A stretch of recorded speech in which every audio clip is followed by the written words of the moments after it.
Hi hello welcome to Rudra news. నేను సౌందర్య. కేంద్ర ఆర్థిక మంత్రి నిర్మలా సీతారామన్ ఈసారి కూడా వార్షిక బడ్జెట్ ప్రవేశపెట్టబోతున్నారు. ఈ క్రమంలో స్టాక్ మార్కెట్లోని ఇన్వెస్టర్లు ఆసక్తిగా ఎదురుచూస్తున్నారు. ఆమె తీసుకునే నిర్ణయాలు ఏ రంగాల్లోని కంపెనీలకు అనుకూలంగా ఉండనుందో అనే ఉత్కంఠ భారతీయ మార్కెట్లో పెట్టుబడి పెడుతున్న ప్రతి ఒక్కరిలోనూ నెలకొంది.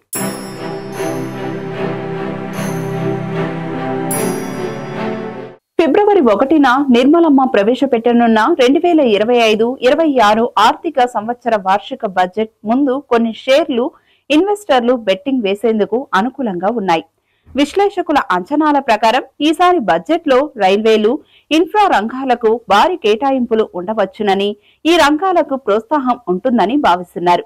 ఇలాంటి సందర్భంలోనే బ్రోకరేజ్ సంస్థలు బడ్జెట్ ముందు బెట్టింగ్ వేయడానికి అనుకూలమైన షేర్ల జాబితాను బయటపెట్టారు. ప్రస్తుతం ఇన్వెస్టర్లు వీటిలో పెట్టుబడికి అవకాశాలను పరిశీలిస్తున్నారు.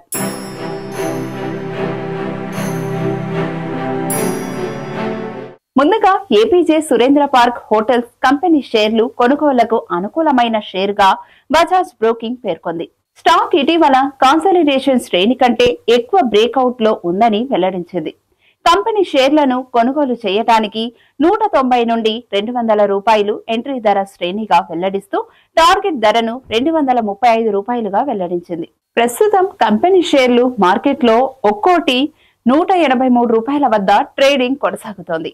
బడ్జెట్ ముందు బ్రోకరేజ్ రైల్వే షేర్లపై కూడా మక్కువను కలిగి ఉంది. ఈ క్రమంలో ఐఆర్సీటీసీ కంపెనీ షేర్లు భవిష్యత్తులో 830 నుంచి 850 రూపాయల స్థాయిలకు చేరుకోవచ్చునని భావిస్తున్నట్లు అంచనాలను బ్రోకరేజ్ ప్రకటించింది.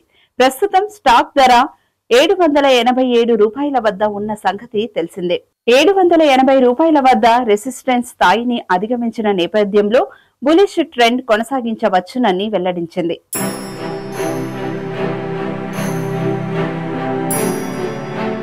ఇక చివరిగా choice broking banking stock IDBI పై తన అభిప్రాయాన్ని వెల్లడించింది. ప్రస్తుతం 76 రూపాయల వద్ద కొనసాగుతున్న స్టాక్ ధర సమీప భవిష్యత్తులో ఒక్కోటి 100 రూపాయల స్థాయికి పెరుగుతుందని అంచనా వేసింది.